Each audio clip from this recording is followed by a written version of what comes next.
Queres começar? Muito bem, muito bom dia a todos. Eu estava aqui a pensar que esta intervenção levanta, não sei, uma boa dúzia de linhas de discussão, seguramente. Muito obrigado, António, por este arranque, que pelo menos a mim me dá muito que pensar em muitos aspectos, mas eu acho que era para dar mais diversidade e mais riqueza até ao nosso debate, que devíamos ouvir também as posições de fundo. O que é que esta primeira intervenção, Bernardo, lhe suscita? O que é que trazia preparado para uma primeira intervenção sua perante isto que ouviu? Vi que tomou nota, estava bem atento ao que aqui foi dito, e como sei que segue muito de perto o que se está a passar na América, pedi-lhe uma primeira intervenção para este nosso tema tão aberto da nossa posição atlântica, no meio disto tudo. Muito obrigado, António. Bom dia a todos. Eu queria agradecer o convite à Associação. É com muito gosto que estou aqui, que regresso aos Açores regularmente. Adoro este arquipélago. E acho que não poderia haver melhor espaço geográfico para percebermos exatamente o nosso posicionamento euroatlântico, que é a matriz da nossa inserção internacional, evidentemente com pontos de passagem ou de permanência em regiões mais longínquas, como a África, como a América Latina ou como o Sudeste Asiático. Eu acho que isto foi tudo montado pela Associação de Hotéis de Portugal. Esta questão do Brexit e do Trump, por causa disto, por causa de estarmos aqui hoje. E portanto, parece que há aqui uma coincidência de fatores. Este é o fator positivo, todos os outros são fatores negativos. Portanto, eu acompanho o pessimismo da análise do António Vitorino há muitos anos, mas acho que vou ser ainda mais pessimista do que ele. Na generalidade, estou de acordo com os vários diagnósticos. E acho que é importante que os empresários, seja no setor hoteleiro, turístico mais alargado, no imobiliário, por exemplo, tenham a plena noção de realidades sociais, políticas que estão a germinar. Exatamente. E muitas delas chegam ao topo das administrações, para simplificar, em vários países com quem nós temos relações bilaterais, económicas privilegiadas ou até num quadro mais multilateral. E nós, pela nossa vulnerabilidade, pela nossa exposição internacional, pela nossa abertura, e isso é um bom valor da Portugalidade, apanhamos por tabela por situações alheias. E as situações alheias, neste momento, é um furacão transatlântico tremendas, que mais cedo ou mais tarde nos vai bater à porta. Portanto, é da mais elementar inteligência prevenir, do ponto de vista dos interesses económicos e empresariais, esse tipo de turbilhões. O que acontece é que as nossas decisões económicas ou o nosso relacionamento com o poder político, neste caso em Portugal, têm um ritmo próprio. E os acontecimentos que nós estamos a acompanhar estão numa aceleração vertiginosa. E, portanto, nós não encontramos ainda aqui uma fórmula de acompanhamento, de prevenir o tempo certo. E isso é aquilo que mais me... Agora, eu trago boas e más notícias. Eu venho há 3 dias dos Estados Unidos, onde acompanhei as eleições e onde conheci e contactei com muita gente, desde as organizações financeiras, como o Banco Mundial, o FMI, todos os think tanks que fazem verdadeiramente a política externa e a política económica nos Estados Unidos. E venho mais assustado do que quando cheguei lá. Já tinha estado em Londres no Brexit e acordei num mundo diferente. Deitei-me num determinado mundo, com uma determinada perspectiva otimista sobre os resultados.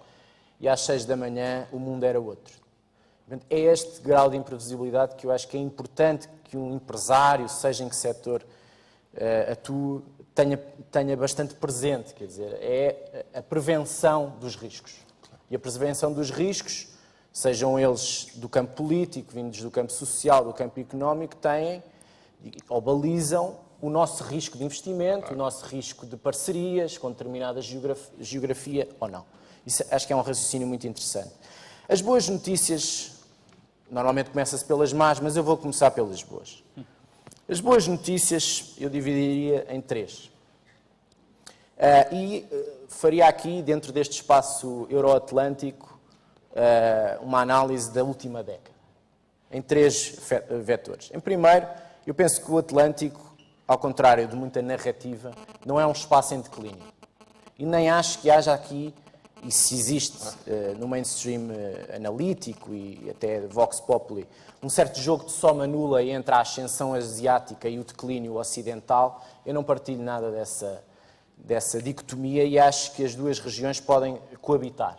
E acho que o papel da administração Obama foi esse, tentar encontrar nos Estados Unidos um pivô atlântico e um pivô asiático, quer com o TTIP, quer com o TPP, quer com uma série de relações mais distendidas, que umas resultaram, outras não. Falo, por exemplo, no caso da Birmania e da Índia no Índico e na Ásia. Falo da Alemanha, que é verdadeiramente hoje a grande relação especial norte-americana, vamos ver se perdura. Falo de um descontrole evidente com o Brexit, quer dizer, Washington não conseguiu influenciar o resultado positivamente.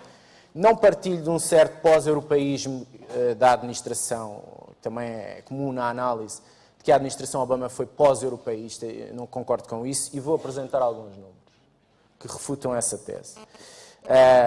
Mas para voltar um pouco às boas notícias, eu penso que a relação transatlântica no campo da segurança, por exemplo, conseguiu gerir a grande crise de 2003, sobretudo com a invasão do Iraque, que é um grande choque de confiança mútua entre europeus e norte-americanos, conseguiu geri-la de uma forma satisfatória ao longo da década.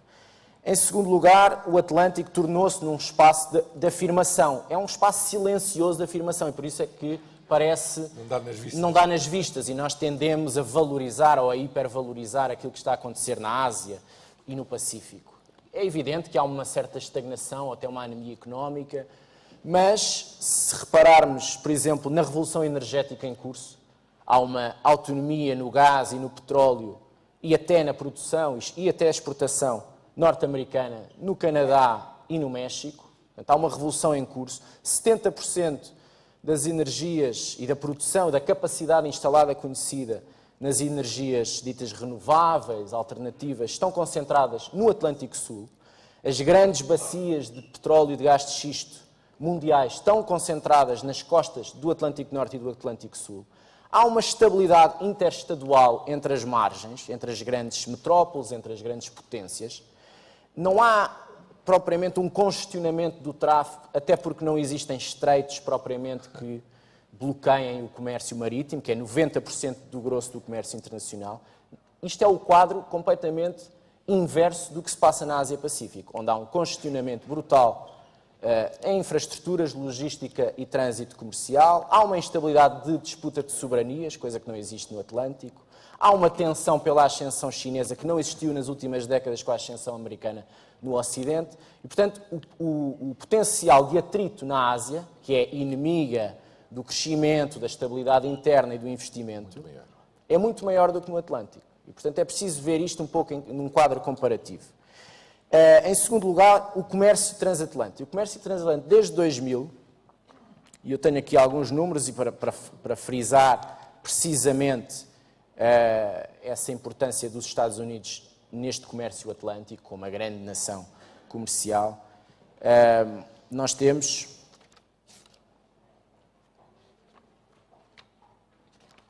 investimento sustentado desde 2000, mesmo com o epicentro da crise de 2008-2009 nos Estados Unidos e depois na Europa, uma posição de investidores norte-americanos na Europa 15 vezes superior à dos BRICS e 4 vezes à que detém em toda a Ásia. A Europa é responsável por 70% do investimento direto estrangeiro nos Estados Unidos, em contraste com 16% dos países asiáticos. Nos últimos 12 anos, e isto para alargar aqui à bacia atlântica, Atlântico Norte e Atlântico Sul, o comércio dentro da bacia atlântica duplicou intracomercial e é metade do comércio global. Portanto, há aqui uma preponderância comercial E há aqui uma preponderância que deve ser valorizada e que não é valorizada no debate público. Estabilidade, trocas comerciais, muitas delas assentes na iniciativa privada, que não necessita propriamente do poder político para continuar a sua atuação. E eu acho que esta é uma dinâmica que deve continuar a ser acentuada pelas associações empresariais, pelos empresários, mesmo num tempo de incerteza política como a que se vai viver.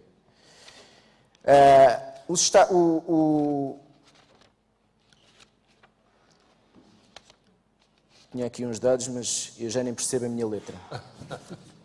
Está a ficar nervoso. Não é nervoso, é porque eram dados interessantes sobre o investimento norte-americano em determinados países europeus.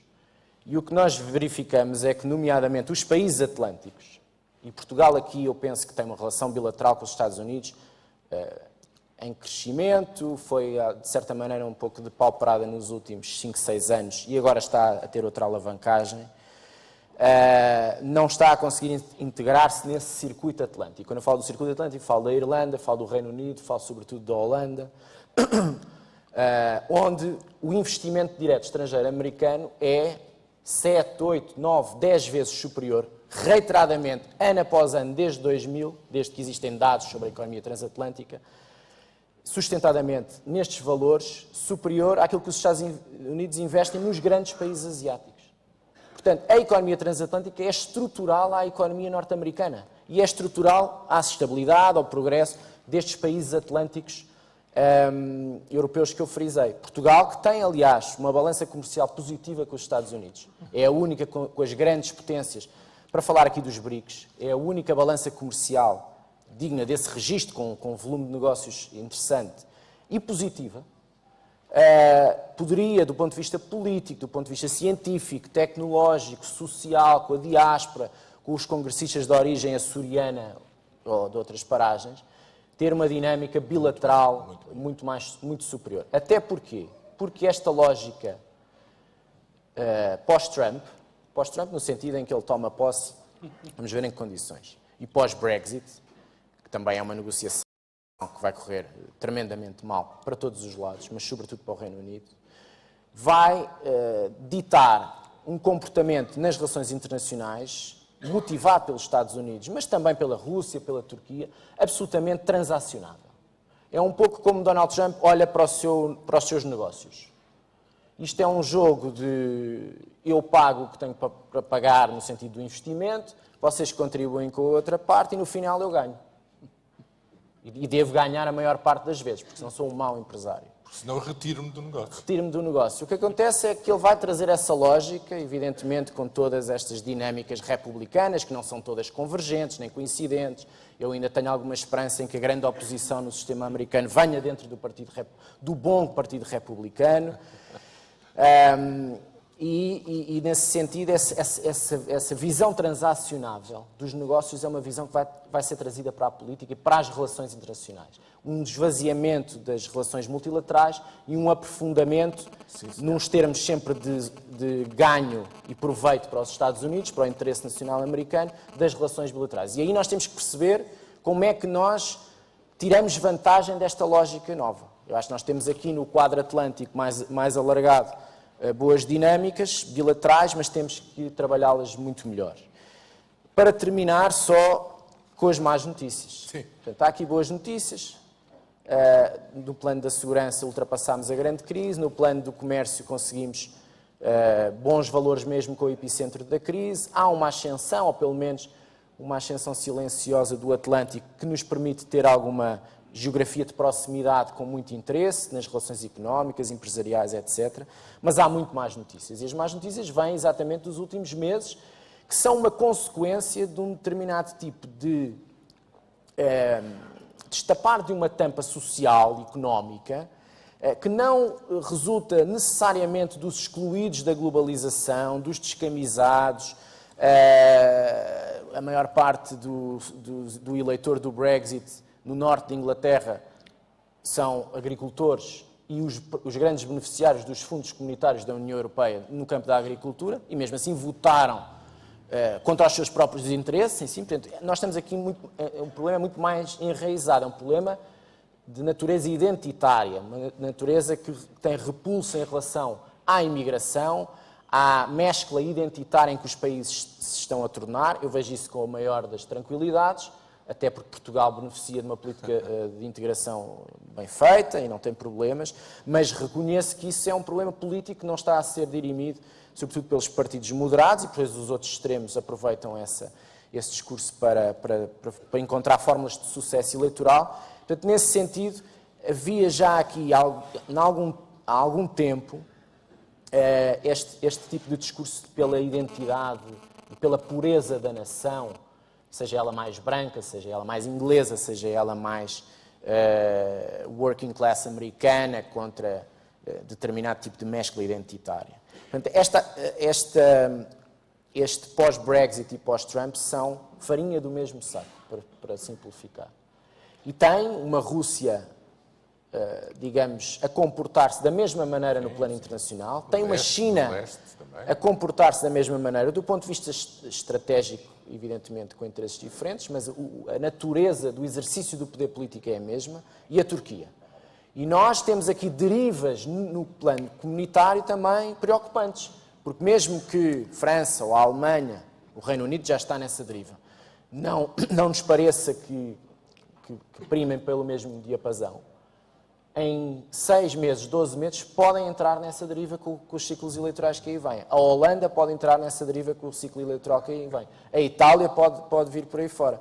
E, portanto, nós, com a nossa vulnerabilidade, é evidente que nós temos condições de competitividade europeia e internacional muito interessantes, homogeneidade social, cultural, religiosa, identitária, integramos bem, somos uma economia aberta, pequena mas aberta, tolerante, temos uma estabilidade no sistema político, etc. Isso é muito interessante comparativamente com Espanha, com a maior parte dos países europeus. Mas, de qualquer das maneiras, podemos fazer mais. Podemos fazer mais no debate europeu, sendo mais importantes no Atlântico e vice-versa.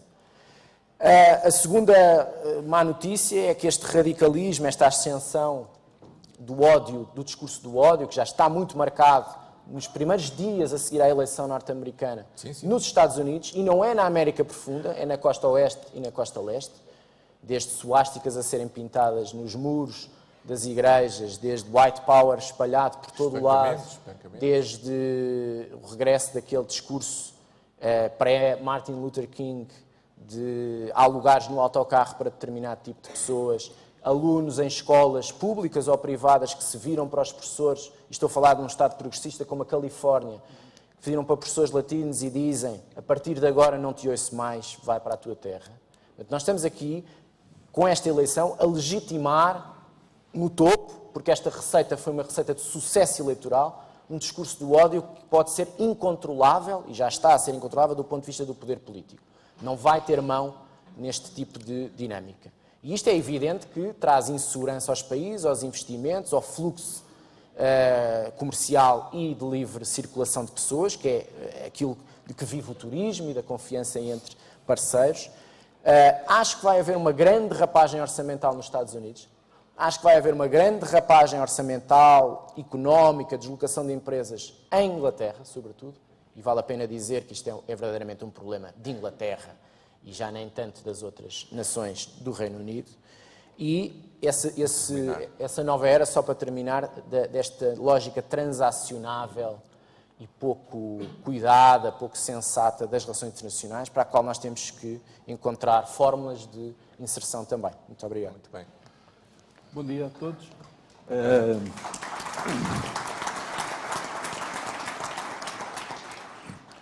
Quero agradecer em primeiro lugar ao Presidente Raul Martins e à Diretora-Geral Cristina Cisa Vieira o convite para estar aqui como moderador. Quero saudar, obviamente, este 28º Congresso da Associação de Hotelaria Portuguesa e suponho que nos tinham pedido para apresentarmos os oradores, embora eles sejam suficientemente conhecidos, mas o Bernardo Pires de Lima é suficientemente conhecido na rádio, as suas intervenções públicas como investigador, como cientista, analista de fenómenos económicos, e o Michael Baum é administrador da Fundação Luso-Americana para o Desenvolvimento e, portanto, está em excelentes condições para nos poder dizer o que é que pensa que vai acontecer na relação agora talvez mais do ponto de vista turístico, eventualmente de investimentos norte-americanos na Europa, em particular em Portugal, após a entrada em funções desta nova administração Trump? Obrigado. Está a funcionar? Sim. O microfone? Primeiro queria agradecer a todos os organizadores do Congresso pelo convite, muito simpático. Estou numa posição muito difícil de ter que seguir o professor António Vitorino, que já várias vezes tive o prazer de ouvir falar, e quem tem que falar depois de professor António Vitorino sempre está numa posição muito difícil, nada invejável. Mas pronto, vou fazer o meu melhor. Os organizadores pediram-me para falar sobre a minha visão da relação entre Portugal e os Estados Unidos, as relações atlânticas, como nos vêm, se somos invisíveis cá em Portugal, que oportunidades e desafios para lançarmos Portugal nesse gigante mercado. Antes de fazer isso, eu pensei que talvez valeria a pena só dizer algumas palavras sobre quem sou eu, para dar este tipo de conselho. Primeiro, vou pedir a todo o Congresso as minhas desculpas pelo inevitável português que eu demonstro. Eu nasci em Pensilvânia, no estado de Pensilvânia, sem nenhumas ligações ao mundo lusófono. E através de uma história demasiado longa para contar aqui, cheguei a Portugal pela primeira vez em 1988, mais ou menos 3 dias depois do Chiado ter ardido. A minha família diz, não podes ir a Lisboa porque está toda a arder. Tenho dupla cidadania americana e portuguesa, graças à minha esposa, que tem uma paciência descomunal para comigo. E nós conhecemos em Lisboa há cerca de quase 30 anos atrás. Sou pai de 2 filhos verdadeiramente luso-americanos, que nasceram nos Estados Unidos, mas agora estão a frequentar a escola em Lisboa, e que passam todos os dias a gozar com o meu accent e a corrigir o meu português. Antes de ser convidado para juntar ao Conselho Executivo da FLAD, que foi em fevereiro de 2014, eu era, e ainda tecnicamente sou, professor de Ciência Política da Universidade de Massachusetts, em Dartmouth.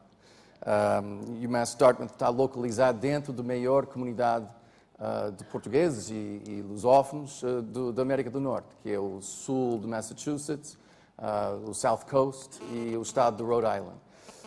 Eu vivi em Providence, Rhode Island, há 20 anos, antes de vir à FLAD, então posso dizer que sou relativamente familiar com as nossas comunidades portuguesas da Costa Leste. E pronto, mas eu também queria confessar que a minha especialidade como professor de Ciência Política não era a política americana. Eu sou de política comparada, mas então, se faz favor de não vir a mim e tentar dar explicações sobre o que aconteceu na semana passada. Tenho as minhas opiniões, como qualquer outro cidadão americano, mas de certeza absoluta não sou especialista nessas questões. Bom, voltando a este assunto sobre como é que os americanos nos veem como país e como mercado turístico e quais as oportunidades e desafios. Eu acho que as minhas palavras vão ser muito mais direcionadas para a questão turística, Portugal como destino turístico para os americanos, e menos sobre políticas internacionais. Mas talvez na conversa depois possa oferecer as minhas opiniões. Eu acho que já não vale a pena falar muito sobre a localização geoestratégica dos Açores e de Portugal. Eu acho que já ouvimos pelo Presidente e pelo Presidente do Governo Regional sobre isso. O que eu queria dizer é que, quando eu olho para as manchetes dos jornais, eu acho que é já bastante claro que Portugal está num boom turístico. Parece que todos os anos há manchetes que dizem que Portugal quebra mais um novo recorde de foreign tourists, 18 milhões de dormidas em hotéis portugueses em 2015. Ontem no avião, eu peguei no jornal Diário de Notícias, houve um grande manchete sobre mais um novo recorde, eu acho 30 milhões de visitas turísticas estrangeiras só nos primeiros 9 meses deste ano. O turismo agora representa cerca de 10% do PIB de Portugal. O lado bom de tudo isso é que, obviamente, está a fazer um contributo super importante para o PIB português, está a ajudar Portugal a evitar as sanções da Troika, que estavam todos aí a falar sobre isso até bem recentemente, e são todas boas notícias. E em termos do mercado norte-americano, do que eu conheço, os Estados Unidos é o país de captação de turistas para Portugal em maior crescimento do que qualquer outro mercado. Então, nitidamente, a ideia que nós, os americanos, não sabemos onde é que existe Portugal, já está um bocado desactualizado. Não vou falar sobre os votantes do Trump, mas pronto. Nitidamente, por exemplo, eu captei alguns dados que e este crescendo do crescimento de turistas americanos para Portugal antecedeu a crise. Em 2007, os turistas americanos estavam, em comparação com 2006, subiu 20%. Em 2006, subiu 19% face a 2005. No Portuguese American Journal, em 2012, o manchete era "Tourists from the United States are the fastest growing group visiting Portugal". Quer dizer, nitidamente, em termos de captação do mercado norte-americano, já há trabalho feito, está todos os anos melhor e os Estados Unidos já é o país em maior crescimento. Felizmente, mesmo que eu viva em Lisboa, e eu vou falar um bocado sobre alguns dos perigos que eu vejo com este boom turístico, felizmente, os turistas americanos não são exclusivamente focados em Lisboa e no Porto. Também muitos deles estão a ir para o Alentejo, também os Açores também subiu quase 31%, Alentejo 44%, para o Norte 25%. Quer dizer, há uma certa diversificação do conhecimento sobre Portugal. Eu vou tomar, antes de falar sobre os perigos deste boom, eu também devo falar um bocado sobre o que é que a FLAD está a fazer para tentar contribuir, pelo menos da nossa cota parte, para este fluxo de turismo. Quando eu cheguei à FLAD, eu fiquei realmente surpreendido com o mercado vamos falar dos alunos que fazem estudos fora, tipo Erasmus. E quando eu comecei a olhar para os números sobre americanos que vão para fora e quantos vão para Portugal, eu fiquei boca aberta. Por exemplo, não sei se sabem, mas há cerca de 260 mil alunos americanos que estudam para fora dos Estados Unidos por ano. E destes, não vou comparar com as Itálias e com as Inglaterras e as Espanhas, porque o Portugal nunca vai competir com aqueles mercados. Mas quando eu olhei para países como Grécia, Holanda, Bélgica, República Checa, os números, em comparação com Portugal, eram gritantes. Mais de 3 mil alunos americanos por ano vão para a Grécia. Cerca de 1.800 vão para a Bélgica. 2.500 para a Holanda. Mais de 3 mil para a República Checa. E sabem quantos vão para Portugal no seu todo? Devo dizer, estou a falar de 2014, que 100. agora... 100. 319.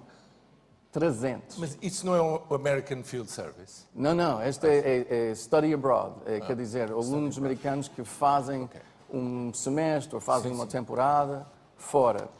300 num país como Portugal, com a segurança, com o clima, com todas as mais-valias que este país tem, ao meu ver, é chocante, é ridículo. Então, nitidamente estamos perante um problema de marketing, acho eu. E foi por isso que nós criamos um programa chamado o Study in Portugal Network, ou CIPN. E o que é o CIPN? O CIPN é basicamente um consórcio de 4 universidades portuguesas. Começamos em Lisboa, não porque estamos amarrados à ideia de ficar em Lisboa, mas pensamos que era o sítio mais indicado para começar. Então, é um consórcio da Universidade de Lisboa, de Isqueté, da Universidade Nova de Lisboa e também da Universidade Católica. A ideia é que os alunos vêm e podem tirar aulas em qualquer das 4 escolas. Eles vêm durante um semestre, vêm durante o verão, também há temporadas ainda mais curtas, em programas que nós chamamos Faculty-Led. E então, o que aconteceu? No primeiro ano, este começou no verão de 2015, nós recebemos, no ano calendário de 2015, somente 28 alunos. Este foi o primeiro ano, foi o ano de arranque. No segundo ano, que foi este ano, 2016, nós temos 115 alunos no país. E já com as previsões que temos sobre o recrutamento para 2017, nós vamos ter pelo menos 270, só no nosso programa do CIPN. Então, em termos de crescimento, está a crescer vertiginosamente e, felizmente, muitos destes alunos trazem os seus pais para quando eles estão cá e eu acho que estamos a fazer um certo contributo para o turismo. Também devo falar em parcerias que a FLAD está a desenvolver com universidades americanas para tentar desenhar alguns projetos que são mais na Frentex, se posso dizer isso, e que vão muito além do nosso comunidade luso-americana. Então, estamos aqui a falar, por exemplo, do Rhode Island School of Design, RISD, que é o top nos Estados Unidos em termos de escolas de design e arquitetura. E eles estão agora a assinar uma parceria conosco para vir aqui às Açores, primeiro, e vão estudar Cross-Laminated Timber, que é o CLT, é um novo produto que os arquitetos estão muito interessados em utilizar em construções hoteleiras e outras, residenciais. É um produto altamente sustentável e eles acham que há condições fantásticas aqui nos Açores por causa da criptoméria e o facto que há muita criptoméria aqui que não está a ser utilizado às suas capacidades potenciais. Também temos parcerias com Johns Hopkins na área das energias renováveis. E então, pronto, FLAD está a tentar ajudar nesta captação de mercado. Mas eu só queria dizer algumas palavras, não posso só dizer está tudo bem, está ótimo. Também sou português e então, obviamente, tenho um certo espírito crítico. É o fato. Então, eu acho que há certos problemas no horizonte, porque é muito fácil de ficar apanhado pela onda, turismo é que está a dar, o Airbnb é que está a dar, Web Summit, e eu acho que as pessoas não, talvez é o facto que eu conheço, eu já vi este filme em cidades como São Francisco, em cidades como Providence, onde eu vivi, o filme da gentrificação. Há muitas preocupações sobre qual é o impacto dos números significativos quando são concentrados em certas zonas. E eu já estou a ouvir esse discurso em Lisboa, na zona de Alfama, na zona de Chiado. Há muitos lisboetas que sentam que já está a atingir um certo ponto de saturação e que a cidade está a perder o seu charme. E isso leva-me a dizer que eu acho que o Portugal ainda está numa posição ótima, e ainda não atingiu os níveis de Barcelona, ou Veneza, ou Florença, mas os caminhos que eu estou a ver, pelo menos, estão a apontar para o mesmo tipo de problema. E então, eu acho que é imprescindível que o Governo Central comece a fazer um diálogo muito mais articular com os governos regionais e locais, para tentar falar uns com os outros de uma forma que eu acho que não está necessariamente a acontecer neste momento, para tentar fazer uma melhor monitorização dos problemáticas que vêm com o turismo e de tentar criar open source ferramentas que as pessoas podem usar para tentar estudar e falar sobre o problema. Eu tinha aqui algumas outras Mas nós podemos momentos, voltar, mas nós podemos voltar não quero amassar. a discutir, a debater depois esses temas, podemos voltar a eles. Muito bem, então obrigado. Michael, eu gostava de...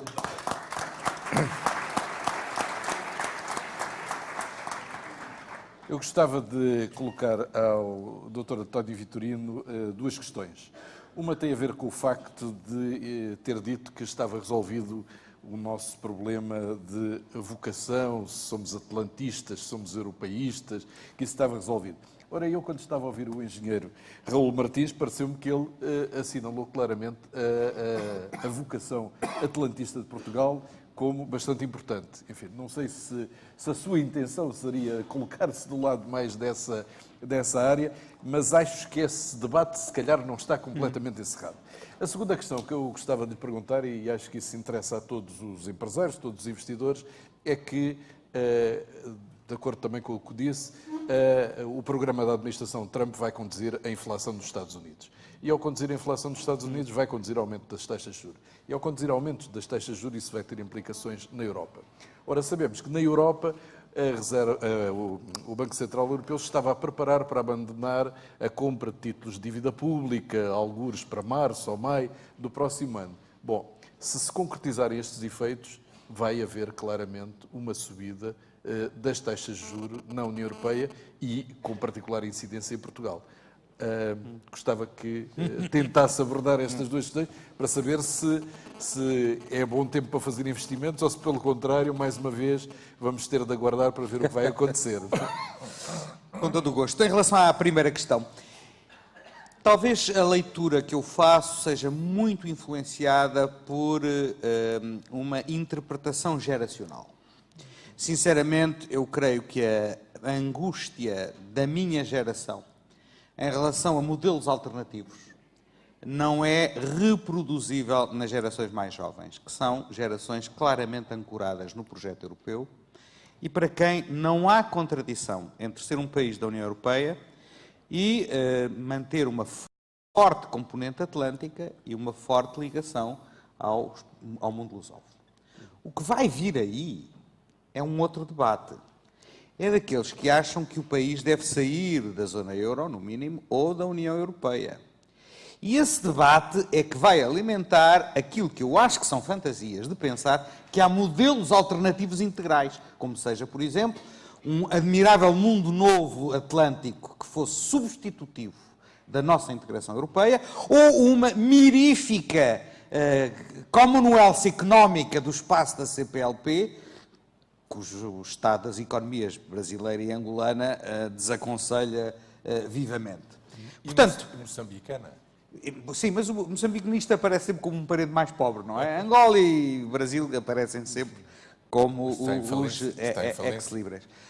Eu acho que não há alternativa a estar na União Europeia, sinceramente. E que, portanto, as outras vocações não são vocações de alternativa em bloco. Não são modelos substitutivos. Agora, isso não significa que elas não tenham que ser muito valorizadas como fatores de diferenciação e de mais-valia em relação à nossa participação na União Europeia. Este debate vai vir. Agora, eu acho que este debate, estou muito confiante, as novas gerações já não vivem dilaceradas pela angústia com que viveu ainda a minha geração e por isso é que eu acho que, do ponto de vista do conjunto da sociedade portuguesa, o assunto está resolvido. É a minha esperança. Quanto à segunda questão. Bom, eu acho que a crise desde 2008 tem, de facto, por trás uma conspiração, que é a conspiração dos advogados para se vingarem dos economistas. Porque até à crise de 2008 os advogados eram verdadeiramente os seres mais desprezados à face da Terra. Mas nós temos que agradecer aos economistas o esforço enorme que eles fizeram para errarem sistematicamente todas as previsões e, desta forma, involuntariamente reabilitarem os advogados. Ao menos com os advogados é claro. Quando há dois advogados, há três opiniões. Em relação aos economistas. Já é claro também. Agora, finalmente, estamos reabilitados. O que é que eu quero dizer com isto? Eu acho que a leitura que o Nicolau fez é a leitura clássica e clara. Não creio que seja inevitável, para dizer a verdade. E acho, sobretudo, que, vistas as coisas do lado europeu, por exemplo, o Banco Central Europeu, em março, não vai retirar-se do quantitative easing. Claro que não. No limite, o que o Banco Central Europeu, em março, vai poder fazer é dizer que vai iniciar um processo de progressivo phasing out, deixando suficiente ambiguidade sobre o end of the line da saída. Ok? Já é por si só suficientemente perigoso, hein? Vamos ver. Economias vulneráveis como a nossa, o simples anúncio de um phasing out já pode ser um boost perigoso para as nossas taxas de juros. Mas já deu sinais de que esse phasing out seria muito suave. Muito suave. E terá que ser suave porque Agora vou dizer uma coisa que espero que não reproduzam. Se disserem que eu disse, eu nego também. Não há testemunha. Eu acho que ninguém na Europa está interessado em ter uma grande complicação económica até o outono do ano que vem. Até às eleições alemãs. Isto é. Não é do interesse de ninguém. Encontrar, seja bodes expiatórios, até a Grécia vai passar entre os pingos da chuva, na minha opinião. Até às eleições alemãs. E aí há, de facto, o ano que vem vai ser um ano crucial. Vai ser um ano crucial. Sim. O Bernardo tem razão. O Bernardo tem razão. As eleições holandesas são mais importantes do que nós possamos supor. Sim. Mais importantes do que nós possamos supor. Não convém de subestimá-las. Mas eu estou otimista sobre as eleições holandesas. Acho que mesmo que os populistas ganhem, haverá suficiente força na sociedade holandesa para haver um governo de grande coligação, eu diria mesmo de enorme coligação, com 5 partidos, que garantem a orientação fundamental. E curioso, Portanto, a exportação do modelo português. sim, uma espécie de... não sei como é que se diz geringonça em holandês, deve ser uma expressão deliciosa, de certeza. Mas qualquer coisa desse género. Mas isso na Holanda já é useiro e useiro, não é? Não a 5. Mas a As 4, coligações costumam ser a 3, no máximo a 4. Quatro, A 5 exatamente. será uma experiência. novidade. Será quase uma garden party. Mas as holandesas são muito importantes. As cruciais serão as francesas. Vamos ser completamente honestos. Isto é, eu acho que deviam retirar a licença às empresas de sondagens, porque depois da desilusão que nos deram do Brexit e do Trump, eu já não confio em nenhuma sondagem que me apresentem, mas na França, cuidado. Nós estamos a raciocinar segundo a lógica da disciplina republicana. À primeira volta escolhe-se, à segunda elimina-se. Cuidado, porque ainda há que fazer análise mais detalhada de como é que nas eleições americanas votou uma parte dos eleitores Bernie Sanders. Não é evidente que essa lógica tenha existido em todos os casos nos Estados Unidos. E porque é que se não houve nos Estados Unidos haveria de haver em França? Atenção, cuidado, as eleições francesas são muito complexas. Mas as eleições alemãs são decisivas e determinantes. No outono. E portanto, o ano que vem é um ano perdido. Tenho muita pena dizer isto. Mas no bom e no mau. É um ano perdido para a recomposição necessária do projeto europeu, mas também não é um ano onde haja ninguém interessado em ter uma ruptura interna. E, portanto, eu estou confiante de que haverá a resiliência, é a palavra da moda, não é? A resiliência da economia europeia para amortecer as ondas de choque de algumas opções da nova administração de Trump, as quais, aliás, também não terão uma repercussão imediata e direta durante o ano de 2017. Será um bocadinho mais para a frente. António, deixa-me dizer uma coisa, mesmo assim, em favor dos economistas. Eu sabia que havia uma defesa corporativa. Não, é esta coisa tão simples que uma moeda tem de facto cara e coroa. E o que para uns uma subida da inflação seria de facto muito nocivo, Claro. Como foi dito, por exemplo, para a nossa dívida pública era a maior das bênçãos que a inflação subisse o mais possível, porque era a única forma de a podermos, digamos, pagar de forma claramente mais sustentável do que aquela que temos neste momento. Mas eu queria, porventura, justamente falando sobre este ciclo eleitoral, e o António esqueceu-se de um que é ainda este ano, que é a Itália. É o referendo na Itália que pode provocar, não pelas razões do referendo, mas sim simplesmente para deitar abaixo o governo Renzi, uma crise política na Itália que neste momento toda a gente diz que é o elo mais fraco do sistema bancário e financeiro na Europa. Portanto, de facto, temos um ano terrível pela frente. Mas eu queria pedir-vos, nomeadamente ao Bernardo, porque ele falou de uma coisa que a mim me parece, de facto, particularmente preocupante e seguramente para a indústria da paz, como muito bem referiu, que é esta deriva... Pois eu sou de um tempo em que ainda se usavam estes termos, fascisante, não é? Já não estão na moda. Mas, de facto, aquela questão de exaltar a pureza dos nossos contra a impureza de todos os outros, eu não sei como é que se deveria chamar. Mas é isso que está. É esse o ar dos tempos. E a minha questão é esta. Por um lado, há quem diga que a maior reforma política que se podia fazer no mundo ocidental era obrigar os cidadãos a fazer um teste de DNA, cada um. Aí as ideias de pureza acabavam radicalmente, porque nós somos todos mestiços. Só é que não sabemos, porque já foi há muitas gerações atrás. E toda a gente teria, de facto, surpresas tremendas de quais são verdadeiramente os seus ancestros, todos nós.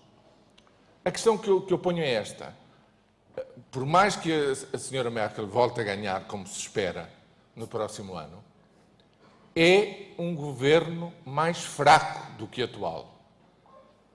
Pela natureza das coisas, pela entrada de mais 2 partidos no Bundestag que se esperam, ora, se há algum centro político que hoje em dia ainda tem algum poder na Europa, esse centro está sediado em Berlim. Portanto, qual é a resposta vigorosa que António Vitorino reclamava ali do púlpito, do lado de cá, perante uma situação que, com aquilo que sabemos, racionalmente parece pior quando se fechar o ano de 2017 do que aquele que temos neste momento, Bernardo? Do ponto de vista português, eu penso que só há uma receita, é estar próximo da Alemanha, como o Ministro dos Estrangeiros fez na semana das eleições americanas. E é preciso perceber que é evidente que é um governo mais frágil, porque é um governo que já tem uma erosão própria do tempo, será o 4º mandato da Sra. Merkel, ela sofre uma erosão interna, sobretudo vinda da CSU bávara, que tem uma cisão por causa da crise dos refugiados. E da alternativa para a Alemanha, Da alternativa, à direita, que é um conjugada partido com que a CSU, que nasce há 2 anos contra a moeda única. Sim. E passou para um partido de tipo Frente Nacional, que obrigou, aliás, um dos fundadores a sair do partido. Sim. Há uma De mudança. tal maneira foi a deriva. Mas isso pode ser um partido, digamos, que pode ter representação parlamentar, como já tem representação noutros parlamentos regionais, pode condicionar, de facto, o discurso, mas eu penso que a Sra. Merkel, com mais ou menos tentação para restringir agora os bons ofícios quanto à vaga migratória, por razões evidentemente eleitorais, ou por congelar o TTIP também por razões eleitorais, ou por ter alguma cedência ao SPD também por razões eleitorais, para mim continua a ser uma incógnita que ela se candidate. Sim, não está decidido. E depois também perceber quem é o candidato do SPD. Também não está E decidido. perceber como é que as figuras interagem. Sim. A política continua a ser também com base em alguns interesses evidentemente sólidos, partidários, estratégicos, nacionais, mas as empatias contam. Mas o que me está a dizer, como António Vitorino disse, a Alemanha é que é o epicentro. Temos que estar a olhar para a Alemanha. É evidente que o Brexit precipita ou acentua a continentalização e o momento unipolar alemão, que é, aliás,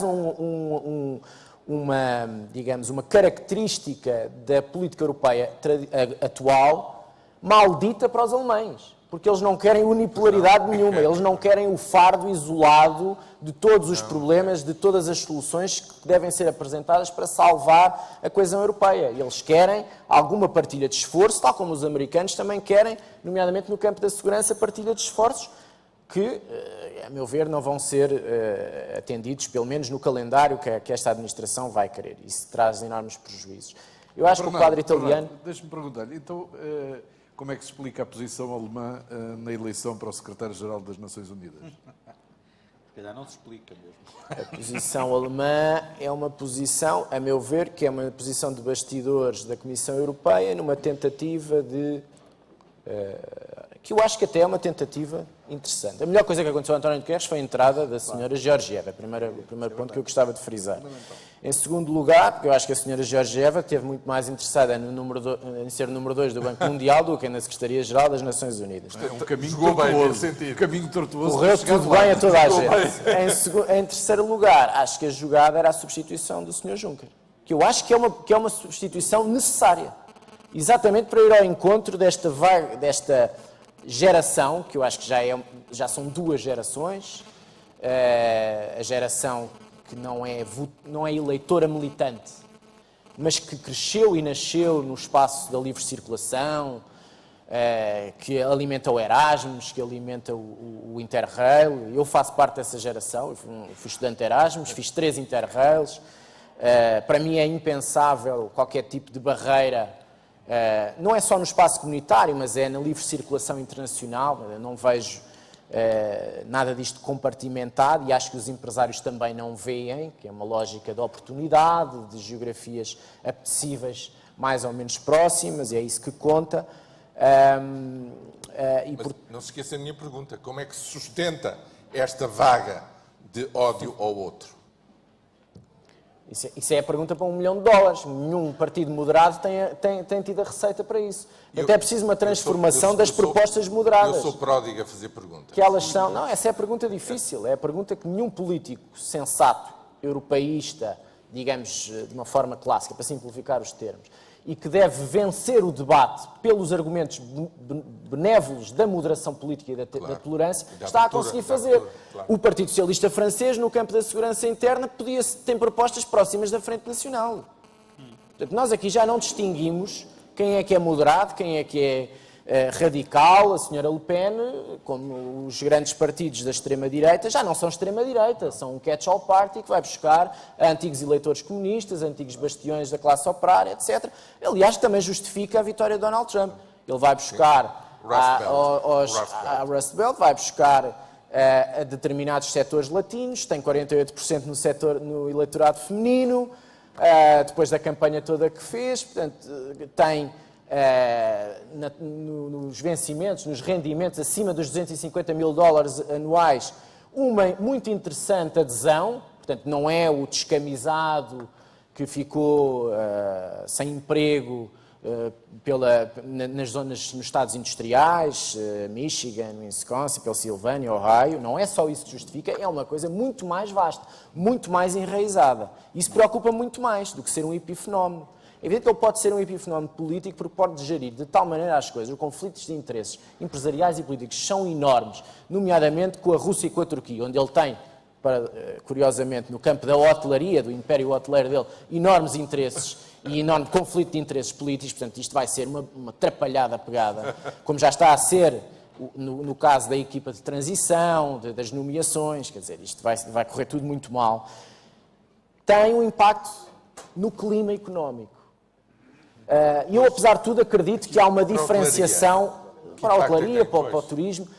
Apesar de tudo, estamos a falar de sociedades maduras do ponto de vista institucional e na forma como respira o poder político e a iniciativa privada.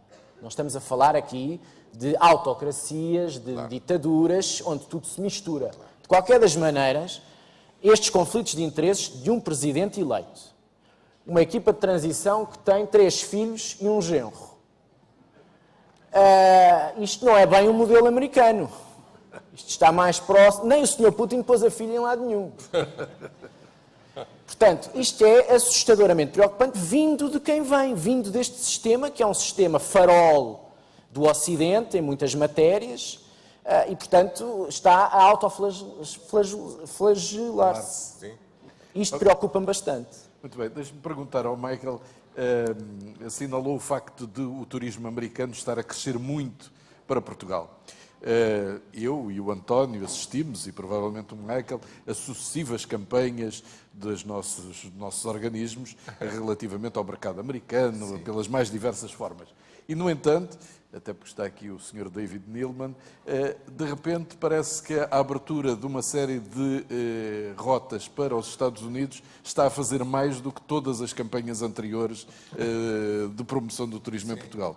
É assim? Pode-se tirar essa conclusão? Sem dúvida. Eu acho que a política da TAP, em termos de criar aquele modelo tipo Finnish Air, ou não Finnish Air, o Iceland Air, aquela ideia de ficar 3 dias a caminho da Europa, é brilhante e já está a ter um resultado super importante e vai dar a conhecer a cada vez mais. Eu estou inteiramente de acordo.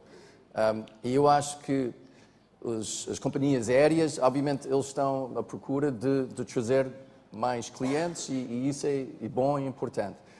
O meu comentário era, os turistas vêm aí. Eu acho que o papel dos governos nacionais e locais e regionais nunca vai lutar contra isso, obviamente, mas tem que encontrar maneiras de direcionar os turistas de melhor forma para o bem-estar do país, em termos sustentáveis. Um ponto de equilíbrio sem descaracterizar o país. Exatamente. Também acho que se eu podia dar uma dica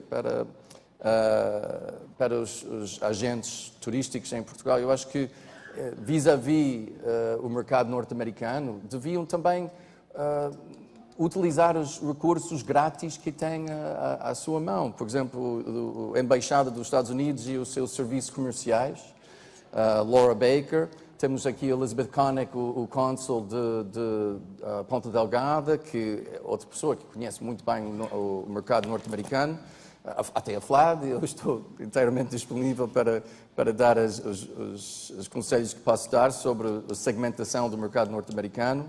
Também temos Cultural Business Entrepreneurs nos Estados Unidos, que são luso-americanos, que estão a fazer um trabalho muito interessante para tentar ir além do mercado do soldado e tentar posicionar os produtos portugueses para com os foodies e a classe média alta americana que faz as compras no Whole Foods, e há um indivíduo que eu conheço em Fall River, Michael Benavides, de Portugalia Marketplace, que está exatamente no ponto de tentar fazer este tipo de trabalho. Eu acho que são esse tipo de pessoa, esta gente, que o Portugal podia consultar, em vez de pagar fees balúrdios para consultorias de companhias CXPTO para análise do mercado, utilizam os recursos que têm à sua mão por grátis. E eu acho que... E o resultado é muito melhor. Pode ser. É só uma sugestão. Se não serve, então aí pode pagar mais. Mas pronto. António, última pergunta. Sim, nós temos que acabar, mas António, queria lhe fazer uma pergunta. Eu tenho idade suficiente para me lembrar que antigamente havia sempre um jornalista esforçado que no fim pedia encarecidamente ao seu entrevistado, Sr. Ministro, uma palavra de esperança. Acontecia invariavelmente isso. Não lhe vou pedir isto, mas vou-lhe pedir que comente uma leitura que eu fiz deste painel. Há enorme turbulência do lado de cá e do lado de lá do Atlântico, mas há um paísinho pequeno, de economia aberta, que ainda está muito longe de ter, digamos, de estar no seu máximo potencial no relacionamento neste espaço atlântico e, portanto, mesmo com esta turbulência, há aqui um potencial de crescimento e de fortalecimento da nossa voz, da nossa atuação, do nosso protagonismo. Temos um bom amigo no Palácio de Vidro de Nova Iorque, não esquecer também. É verdade isto que eu estou a dizer, ou isto é talvez no espírito do tal meu colega de antigamente, o querer forçar uma palavra de esperança no fim? Acho que o mundo mudou tanto que até podemos chegar à conclusão de que nas entrevistas modernas quem tira a conclusão é o entrevistador e não o entrevistado. E, portanto, nesse sentido, eu não tenho dificuldades em rever-me nessa síntese com uma pequena nuance. Nós somos uma economia aberta, vulnerável e, consequentemente, prone to accident. E, portanto, isso não pode descurar a nossa necessidade interna de nos prepararmos para os tempos difíceis que aí vêm. Nada de facilitismos, porque os facilitismos fazem de nós um alvo a abater preferencial. Pois claro. Feito este caveat, eu acho que Portugal, o Giscard d'Estaing, na Convenção Europeia, desculpem contar-lhes esta história, tinha uma frase muito engraçada para mim, que dizia assim: Monsieur Vitorino, com aquela voz que tinha. Os portugueses são um povo espantoso, porque é um país de média dimensão que se qualifica a si próprio como pequeno. Ao que eu lhe respondia: Sr. Presidente, é para compensar os nossos vizinhos do lado, que também são de média dimensão e têm a mania que são um grande país.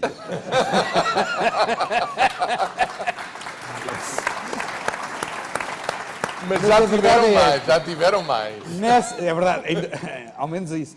Mas, neste contexto, o que nós podemos fazer no contexto transatlântico deve ser proporcional à nossa capacidade. Portanto, não vale a pena também tomarmos-nos por aquilo que não podemos ser e que, se criarmos essa ilusão, falharemos.